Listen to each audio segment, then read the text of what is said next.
రే మావా నాటుకోడి కాళ్ళు రెండు ఇలా ఓపెన్ చేసి తింటే ఉంటుంది. అవునరా నీ కోడి మీద ఎంతవరకు వచ్చిందిరా? నన్ను మోసం చేసిందిరా. ఏది ఆ గాంధీనగర్ కోడి? ఏంట్రా ఇది రోజు టూ మచ్ అనిపించట్లే? ఒరే బావా నువ్వు మందు తాగలేదని బెంగతో మేము ఫుల్ మందు కొట్టేస్తున్నారా. సారీ. అసలు మీకు డబ్బులు ఎలా వస్తున్నాయరా? రేయ్ ఓస్టికి వస్తే ఇటు ఫినాయిల్ తాగేస్తారా, డబ్బులు ఇడివి కాదు వీడివి. లేదు ఇడి కూడా ఇస్తున్నాడు ఈ మధ్య. అరే నాకు ఒక విషయం డౌట్ రా.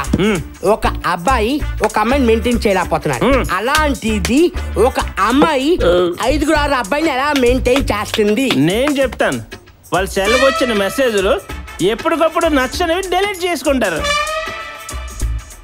మరి నా సెల్ ఏంట్రా, నన్ను నమ్ముకోమని చెప్పి వేరే ఓ సెల్తో ఉంటుంది. బహుశా వాడి సెల్కి బ్యాటరీ బ్యాకప్ ఎక్కువేమో. ఇప్పుడు నేను ఏం చేయాలరా? యాసిడ్ పోయాలి. అవునరా, ఈ రోజు నిన్ను, రేపు నన్ను, ఇంకో రోజు ఇంకొకరిని, అందుకే యాసిడ్ పోయాలి. పాపం రా. అరే తాగినోడు ఎప్పుడు నిజమే చెప్తాడ్రా.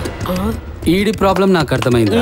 ఇదిగో నార్కోటిక్ డ్రగ్. దీన్ని జస్ట్ ముక్కు దగ్గర పెట్టి పీల్చుకుంటే మనల్ని మోసం చేసిన వాడి మీద కక్ష తగ్గకుండా 24 గంటలు పెంచుతూనే ఉంటుంది. నవ్వేడేస్ యూత్ ట్రెండ్ రా, ట్రెండ్.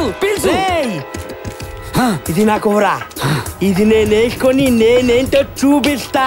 మెసేజ్ డిలీట్ చేస్తే ఇన్బాక్స్ లేకుండా చేస్తా.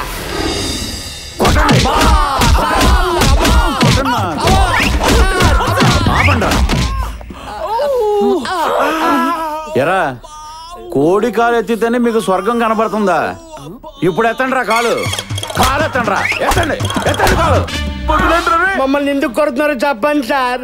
ఏం తప్పు చేశాం సార్? కరెంట్ చూసేస్తున్నారు. ఏం తప్పు చేశారా? ఏం తప్పు చేశారా?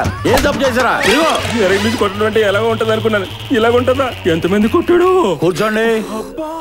అక్కడ కాదు ఏనానా, ల్యాండింగ్ ప్రాబ్లమా? కింద కూర్చోండి. ఆ కర్రతో డైరెక్ట్ పుట్టు. ఎరా ప్రేమించకపోతే యాసిడ్ పోస్తారా? రేయ్ ఆ యాసిడ్ తీసుకురా. అలాగే సార్. వద్దు సార్, నాకున్నది ఒకే ఒక ముఖం సార్. చిన్నప్పుడైతే ఆ ముఖాన్ని అందరూ పట్టుకొని అని ముద్దులు పెట్టేవారు సార్. ఇప్పుడు ఆ ముఖాన్ని ఎవరు పట్టుకోవట్లేదు, ఎవరు ముద్దు పెట్టుకోవట్లేదు సార్. చందమామ కదా చాలా బాగా చెప్పావురా. అయినా నేను అక్కడెందుకు పోస్తాను, ఎక్కడ పోయాలో అక్కడ పోస్తాను సార్. బొగమంచి సార్ వచ్చిన దగ్గర నుంచి చూస్తున్నాను, ఎత్తిన లాంటి దించకంటే కంటిన్యూ ఊపుతున్నారు. పాపం బుజ్జు అలసిపోతుంది కదా సార్. నా లాఠీ ట్రైన్ అయితే నీకెందుకురా? Good morning sir. Good morning అయ్యా. ఏంటది? Bail papers. కొంచెం ఆలస్యం ఏంటో ఇలా చెత్త కొట్టించేసి పార్సిల్ చేయించేవాడిని. అవునయ్యా, గ్యాప్ దొరికితే మీడియాలో జనం గురించి తెగ లెక్చర్లు ఇస్తుంటావు. నీకు ఈ బేవర్స్ గాలతో ఫ్రెండ్షిప్ ఏంటే? రేయ్ ఇక నుంచైనా బుద్ధిగా ఉండండి, వెళ్ళండి.